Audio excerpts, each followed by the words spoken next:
Hi, everyone. This is Shanti Amos, District 1 Coordinator for the Youth Environmental Program. And today we're going to look at how people and trees have a lot in common.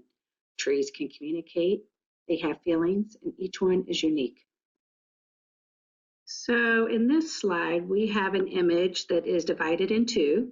And the first slide, I just drew a crazy looking circle. This is of a tree cookie. And the second half, I just circled number 2, that is of a human fingerprint. So a tree cookie is really just a cross section of a tree trunk, and they show us the many different layers of a tree. Those layers tell us about the tree's life and the climate it grew in. And the second picture, like I said, is of a human fingerprint. And they're both unique designs. No two are alike. Each person's fingerprint or a cross section of a tree is unique. So that makes us both very special.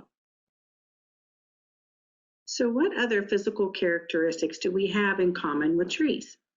We both have a crown on top. We both have limbs stemming from our trunk or our torso. We both have veins in our arms. In people, those veins carry blood through our body, but in trees, they transport water and nutrients.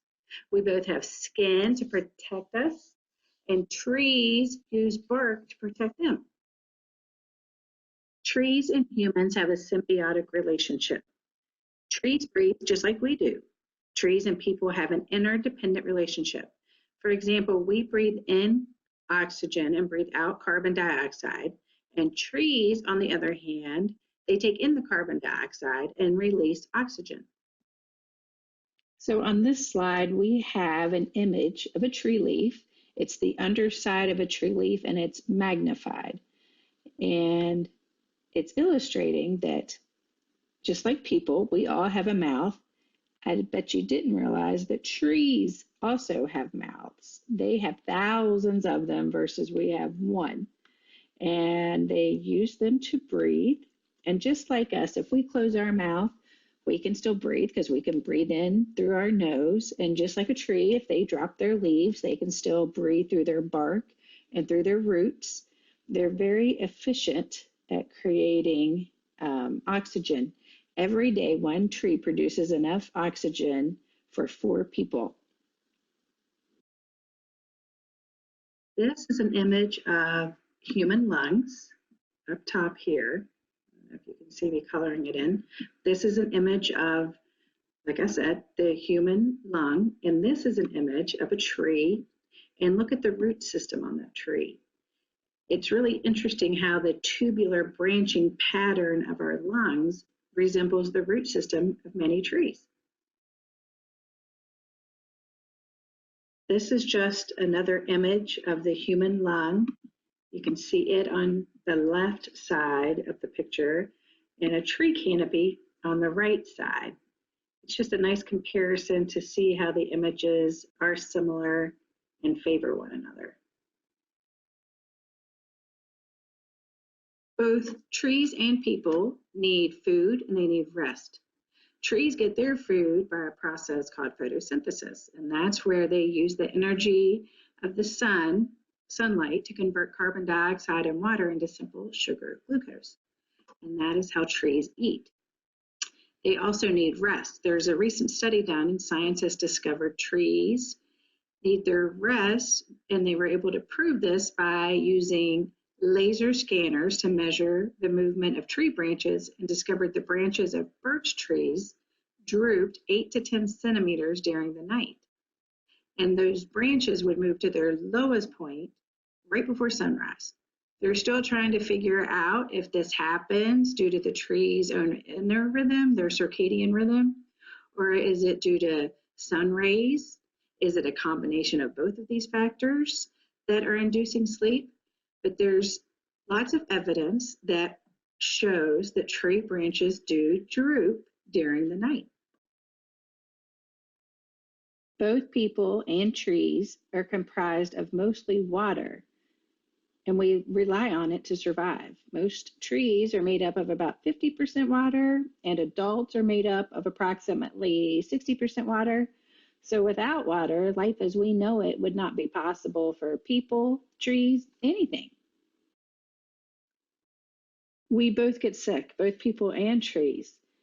Sometimes insects will attack a tree, and an example of this would be when beetles bore into their bark. The healthy tree surrounding the sick tree will then come together and try to help it by sending extra sugar through their roots. And if there's enough support for that tree, it will help it and the tree will survive. Just like people, sometimes we need help from a doctor to get better, or we need medicine to get better, just like the sugar they're sending through their roots. In this slide, you can see it's an image of a scared tree because, believe it or not, trees get scared too. They can tell when something is nibbling on their leaf or chewing into their bark because whatever is doing that leaves a little bit of their saliva. And every animal or insect's spit is different. So the tree will pump poisonous or foul tasting liquid into the bite, and this is usually enough to get the bark beetles, for instance, to stop chewing. And the trees can also release a sticky, bitter substance, and it's called pitch. And the beetles, if it's, for instance, beetles on a tree, it'll get stuck in that pitch. And it also is really foul smelling. And that smell warns the other trees that are surrounding that tree that it's being attacked. And so those trees will start producing that pitch, the sticky substance, before the other beetles can get to it. Both people and trees live in communities. Researchers have discovered that trees of the same species are actually communal organisms, just like we are, and they can even form alliances with trees of other species. The researchers also found that forest trees have evolved to live in interdependent and cooperative relationships that are sustained by communication and a collective intelligence similar to an insect colony or even a city where you may live. I hope you enjoyed learning about trees and how we really have a lot in common with trees, so that the next time you take a walk in a park or a forest, when you see a tree, you have a whole new appreciation for it.